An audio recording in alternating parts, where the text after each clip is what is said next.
Ouais, bonjour Stéphane, c'est Christian et Gérard là. On va quitter Tréflez à 11h22, 23 et on va quitter là. Et c'est un long voyage qui les attend. Les membres de l'association Kernik Solidarité ont affrété ce camion pour distribuer les dons recueillis jusqu'en Ukraine. Même si c'est la 4e fois pour eux, le trajet est toujours aussi dangereux. Ça nous fait 6 jours aller-retour et ça nous fait à peu près 5600-5700 km. Depuis le temps qu'on y va, on va être affronté pour la première fois à des drones, ce qu'on n'avait pas les autres fois. Le drone est devenu la nouvelle arme de guerre. Et justement, dans le camion, une cargaison inattendue, des filets de pêche. Ce n'est pas des filets en fil, c'est des filets en crin en fait.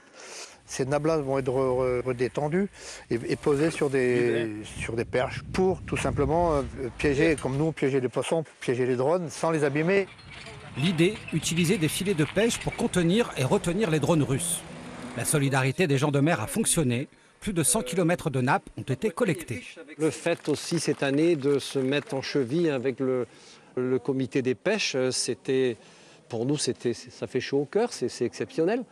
Non seulement ils n'ont plus besoin de retraiter leurs filets de pêche et nous, on les conduit en Ukraine et ils en profitent pour protéger leur campement, leurs tranchées. On sait très bien que dans les tranchées, quand tu peux éviter de te prendre un drone, et grâce à des filets de pêcheurs bretons, nous c'est quelque part un peu, ouais, c'est un peu un petit honneur de savoir qu'on peut les aider quand même.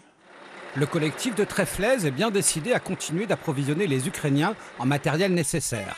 La quantité de filets de pêche devrait augmenter considérablement dans les prochains convois.